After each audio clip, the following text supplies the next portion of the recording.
One day, one syirah Rasulullah Shallallahu Alaihi Wasallam.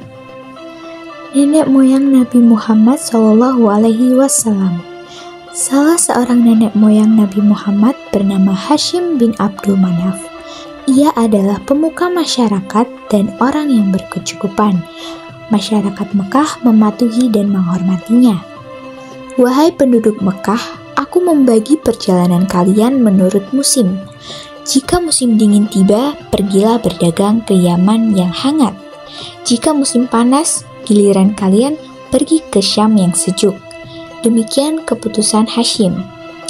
Hashim tambah disayangi penduduk Mekah karena pada suatu musim kemarau yang mencekam, ia pernah membawa persediaan makanan dari tempat yang jauh. Padahal, saat itu makanan amat sulit didapat. Terima kasih wahai Hashim, engkau menolong kami dengan pemberian makanan ini, seru penduduk Mekah. Di bawah kepemimpinan Hashim, Mekah berkembang menjadi pusat perdagangan yang makmur. Pasar-pasar didirikan sebagai tempat berniaga khalifah-khalifah dagang yang datang dan pergi silih berganti, baik pada musim panas maupun pada musim dingin. Demikian pandainya penduduk Mekah berdagang sampai-sampai tidak ada pihak lain yang mampu menyaingi mereka.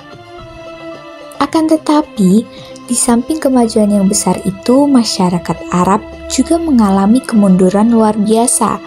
Itulah sebabnya mereka dijuluki masyarakat jahiliyah alias masyarakat yang diliputi kebodohan. Itulah juga sebabnya sampai Allah mengutus Rasul terakhirnya di tempat ini. Pembagian umum beberapa jabatan pemerintahan di Mekah diantaranya yang pertama hijabah, pemegang kunci Ka'bah. Yang kedua sikoyah, penyedia air dan makanan untuk para peziarah. Yang ketiga rifadah, mengatur pembagian dana dari orang kaya untuk fakir miskin. Yang keempat qiyadah, mengatur urusan peperangan. Percaya tahayul. Oh tidak, burung itu terbang ke kiri, aku pasti akan tertimpa sial, umpat seseorang. Orang itu kebetulan melihat seekor burung yang terbang di atas kepalanya berbelok ke arah kiri. Sepanjang hari itu, dia menjadi murung karena yakin bahwa dia bernasib sial walaupun belum tahu kesialan macam apa yang akan menimpanya. Orang-orang Arab pada masa jahiliyah amat percaya pada tahayul. Contohnya, mereka percaya jika burung yang mereka lihat terbang ke kiri, nasib sial akan menimpa mereka. Sebaliknya, jika burung kebetulan terbang ke kanan, nasib baik akan datang. Kepercayaan semacam ini disebut at-tahayur. Lihat cincin tembagaku ini, kata seorang pada temannya dengan bangga. Cincin ini adalah pemberian seorang dukun kepadaku. Tidak sia-sia aku memberinya uang banyak agar membuatkan cincin ini. Jangan coba-coba kau menantangku berkelahi sekarang. Berkat cincin ini, aku merasa jauh lebih kuat. Masih banyak kebodohan serupa yang mereka perlihatkan. Mereka juga amat taat menyembah berhala-berhala berbentuk patung. Jika mereka meminta pertolongan kepada berhala, tidak segan-segan mereka mengorbankan binatang ternak dan mengoleskan darahnya di tubuh berhala. Bahkan mereka terkadang sampai hati mengorbankan anak-anaknya demi mengharap keridhaan berhala. Selain melakukan kebodohan-kebodohan itu, mereka masih melakukan banyak sekali hal-hal yang merusak. Selanjutnya, awal mula penyembahan berhala.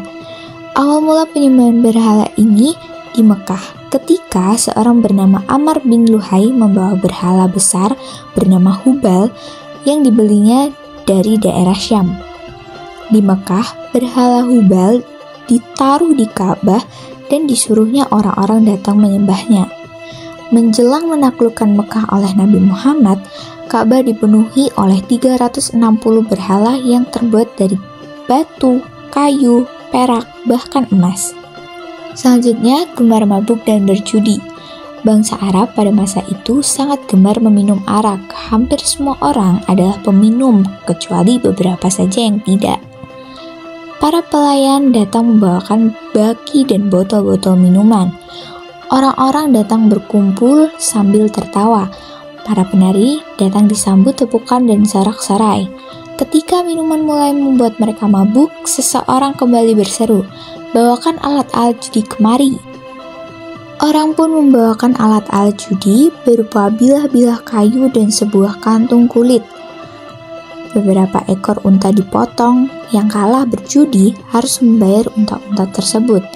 Selain berjudi dengan memotong unta, mereka juga berjudi dengan bermacam-macam cara. Demikianlah, minum sambil berjudi adalah kebiasaan yang amat digemari oleh bangsa Arab saat itu. Bahkan, setelah Nabi Muhammad SAW mengajarkan Islam, masih banyak pemeluk baru agama Islam yang masih suka meminum arak sampai turunlah perintah Allah yang berangsur-angsur mengharamkan orang meminum minuman keras. Judi memotong unta adalah judi yang paling digemari orang Arab jahiliyah.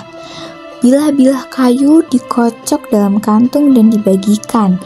Orang-orang mendapat undi kosong dinyatakan kalah dan harus membayar unta yang dipotong. Daging unta kemudian dibagikan kepada fakir miskin. Orang yang tidak suka berjudi semacam ini dipandang sebagai seorang kikir yang bisa disebut barm. Terima kasih.